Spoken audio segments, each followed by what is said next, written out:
இது வரைக்கும் பூனாச்சியை ஒரு ஆடாகவும் ஒரு உருவமாகவும் பார்த்தோம்.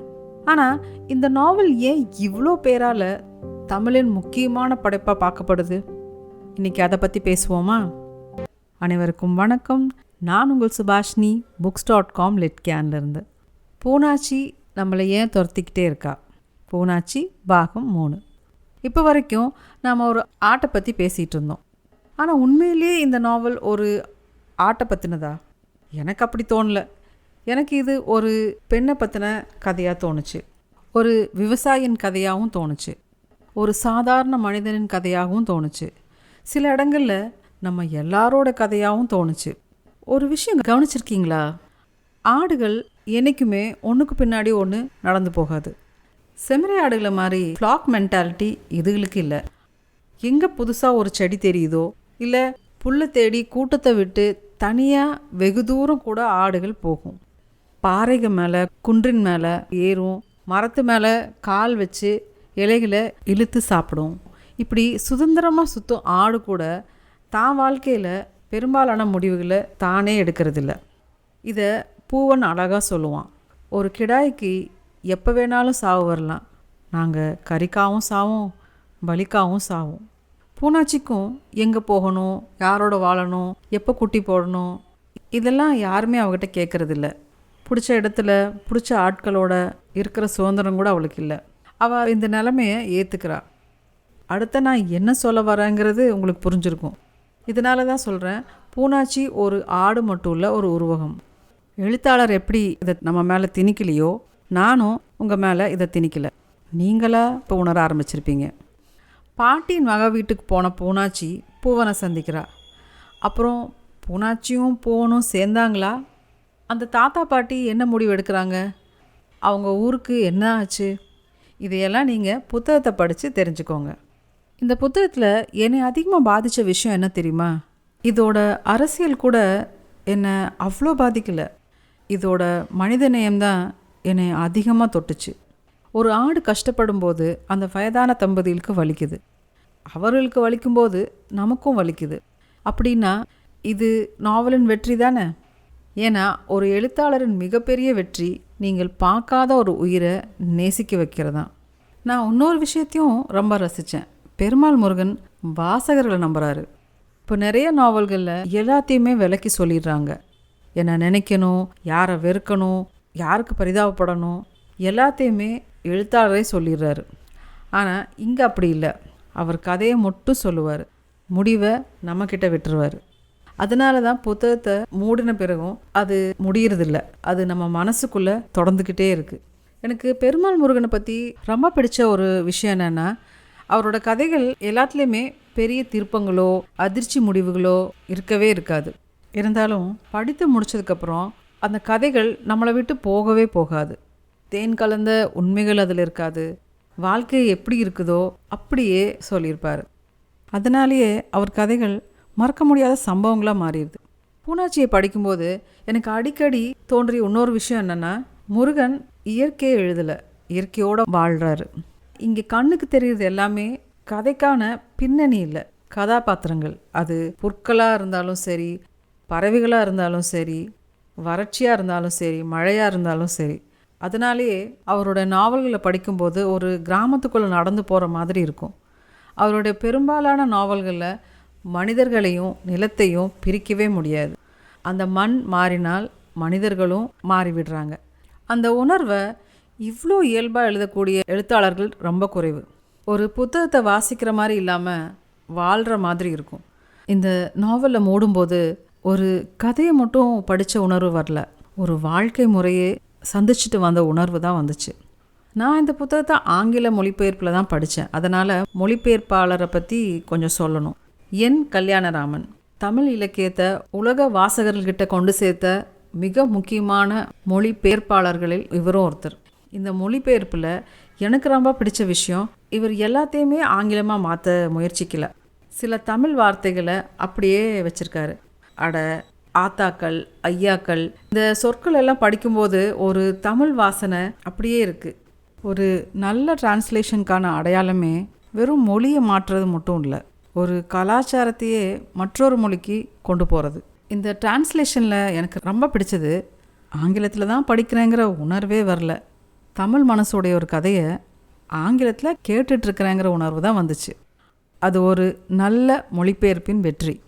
அதை இந்த புத்தகம் ரொம்ப அழகாக செஞ்சுருக்கு. ஆனால் ஒரு விஷயம் மட்டும் நான் சொல்லணும், உங்களுக்கு தமிழ் வாசிக்க தெரிஞ்சதுன்னா இந்த நாவலை தமிழ்லேயே படிங்க. ஏன்னா முருகனின் மொழி ரொம்ப எளிமையானது. அந்த எளிமைக்குள்ளே ஒரு மண்ணின் மனம் இருக்குது. அது மொழிபெயர்ப்பில் எவ்வளோ நல்லா இருந்தாலும் முழுசாக வர்றதில்லை. அதுக்கு காரணம் ஒரு ஜெய்ப்பூர் இலக்கிய விழாவில் பெருமாள் முருகன் சொன்ன ஒரு பதில் தான். நான் எழுதும்போதே என் மனசில் இருக்கிறதுல 1/4 பங்கு தான் காகிதத்துக்கு வருது. அப்படி இருக்க மொழிபெயர்ப்பில் கொஞ்சம் காணாமல் போனால் அது இயல்பு தானே. இப்படி பதில் சொல்லியிருப்பார். எவ்வளோ அழகான பதில். ஒரு எழுத்தாளர்னால தான் இப்படி யோசிக்க முடியும். அந்த ஒரு பதிலே மொழிபெயர்ப்பை பற்றி நம்மளுடைய எதிர்பார்ப்பை கொஞ்சம் மாற்றுது. அசல் படைப்பில் இருக்கும் எல்லா உணர்வுகளும் எந்த மொழிபெயர்ப்புலையும் முழுமையாக கொண்டு வர முடியாது. ஆனாலும் நல்ல மொழிபெயர்ப்பு அந்த உணர்வின் இதயத்தை மட்டுமாவது பாதுகாத்து கொண்டு வரும். எபிசோட் ஆரம்பத்தில் பிளாக் ஷீப் பற்றி சொன்னது ஞாபகம் இருக்கா உங்களுக்கு? புத்தகத்தை முடித்த பிறகு அந்த வார்த்தைக்கு எனக்கு இன்னொரு புதிய அர்த்தம் கிடச்சிது. சமூகம் வித்தியாசமானவர்கள் என்று ஒதுக்கும் உயிர்கள் தான் சில நேரங்களில் அந்த சமூகத்தை பற்றி மிகப்பெரிய உண்மைகளை நமக்கு காட்டி கொடுக்குது. சில நேரங்களில் வித்தியாசமாக இருப்பது குறையில்ல, அது உலகத்தை வேறொரு கோணத்தில் பார்க்கும் திறன் தான் சொல்லணும். அதனால தான் ஆரம்பத்தில் ஒரு கருப்பு ஆட்டை பற்றி தொடங்கி கதை முடிவில் ஒரு மனித சமூகத்தை பற்றின கதையாக இது மாறுது.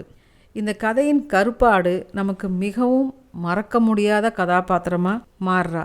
இப்போ உங்களுக்கு புரியும் பூனாச்சி எப்படிப்பட்ட ஒரு கருப்பாடுன்னு. நான் இந்த புத்தகத்தை முடித்ததுக்கப்புறம் எனக்கு ஒரு ஆடு ஞாபகத்துக்கு வரல, ஒரு கேள்வி தான் ஞாபகத்துக்கு வந்துச்சு. பலவீனமான உயிர்களை நாம் எப்படி நடத்துகிறோம்? அது ஒரு விலங்காக இருக்கலாம், ஒரு பெண்ணாக இருக்கலாம், ஒரு விவசாயியாக இருக்கலாம், அல்லது சமூகத்தில் குரலே இல்லாத யாராக வேணாலும் இருக்கலாம். இந்த கேள்வியை நம்ம மனசுக்குள்ளே விதைத்து விட்டு பெருமாள் முருகன் இந்த நாவலை முடிக்கிறார். இந்த புத்தகத்தை நான் ஏன் இவ்வளோ விரும்பினேன்? இது என்னை அழ வைத்தனாலையா? இல்லை. இது அரசியல் பேசுகிறதுனாலையா? அதுவும் இல்லை. சில புத்தகங்களை நாம் வாசித்து முடிக்கிறோம், சில புத்தகங்கள் நம்ம சிந்திக்க வைக்குது. ஆனால் மிக சில புத்தகங்கள் தான் கடைசி பக்கத்தை மூடினதுக்கப்புறமும் நம்மளோடையே நடந்து கொண்டே இருக்கும். எனக்கு பூனாச்சி அப்படிப்பட்ட புத்தகம். உண்மையை சொன்னால் இந்த புத்தகத்தை பற்றி பேசுவது தான் எனக்கு மிக கடினமாக இருந்துச்சு. எதை சொல்லலாம், எதை சொல்லாமல் விடலாம்னு பல முறை யோசித்ததுக்கப்புறம் தான் நான் இந்த ரிவ்யூவை எழுதினேன். ஏன்னா இந்த நாவலின் பலம் கதையில் மட்டும் இல்லை, அது நமக்குள்ளே எழுப்புகிற உணர்வுகளில் தான் இருக்குது. இந்த புத்தகம் எனக்கு பிடிக்கிறதுக்கு மற்றொரு காரணம், இது சத்தமாக கத்தவே இல்லை, அமைதியாக பேசுது. அந்த அமைதி தான் நம்மளை அதிகமாக காயப்படுத்துது. ஒரு புத்தகத்தை ஒரு வரியில் சொல்ல வேண்டும்னா அது முடியவே முடியாது. பூனாச்சியும் அப்படி தான்.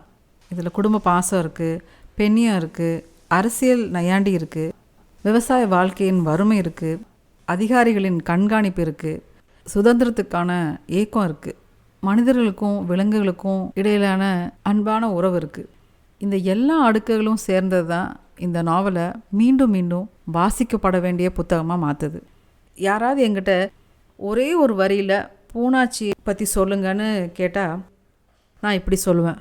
பிரேம்சந்தின் கோதா நாவலின் மனித நேயமும் ஜார்ஜ் ஆர்வெலின் அனிமல் ஃபார்ம் உருவக உலகமும் சேர்ந்தா பிறக்கும் கதை தான் பூனாச்சி.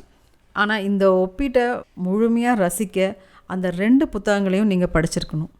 முடிவாக பூனாச்சி ஒரு விலங்கின் கதை இல்லை, ஒரு சமூகத்தின் கண்ணாடி, ஒரு பெண்ணின் பயணம், ஒரு விவசாயியின் வாழ்க்கை, ஒரு குடும்பத்தின் அன்பு, ஒரு எழுத்தாளரின் துணிச்சல். அதையும் தாண்டி நாம் நாகரிகம்னு பெருமையாக பேசிகிட்டு இருக்கிற உலகத்தை ஒரு ஆட்டின் கண்ணால் மறுபடியும் பார்க்க வைக்கிற புத்தகம். அதுதான் பூனாச்சி. சரி, இந்த புத்தகத்தை நான் யாருக்கு ரெக்கமெண்ட் பண்ணுவேன்? வித்தியாசமான கதைகளை படிக்க விரும்புகிற ஒருத்தருக்கு, தமிழ் இலக்கியத்தை அறிமுகப்படுத்திக்க நினைக்கிற ஒருத்தருக்கு, விலங்குகளை மையமாக கொண்ட கதைகளை படிப்பவர்களுக்கு, உருவகங்கள், மேஜிக்கல் ரியலிசம், மாய யதார்த்தம், நாட்டுப்புற கதைகள், இந்த மாதிரி விஷயம் உங்களுக்கு பிடிக்கும்னா, இல்லை மொழிபெயர்க்கப்பட்ட இந்திய இலக்கியத்தை வாசிக்க விரும்புவராக நீங்கள் இருந்தீங்கன்னா இந்த புத்தகம் உங்களை ஏமாத்தாது. அதே நேரத்தில் இந்த புத்தகம் எல்லோருக்குமானதுன்னு சொல்ல முடியாது. வேகமாக கதைக்களம் எதிர்பார்க்குற ஒருத்தருக்கு இது மெதுவாக நடந்து போகிறது போல தோணும். சில இடங்களில் கிராமத்து வாழ்க்கையின் விவரிப்புகள் திட்டமிட்டே நீளமாக இருக்கிற மாதிரியும் சில பேர் உணர்வாங்க. அந்த மெல்லிய ஓட்டத்தை ரசிக்க தயாராக இல்லாதவங்களுக்கு இது பொறுமையை சோதிக்கிற மாதிரி இருக்கும்.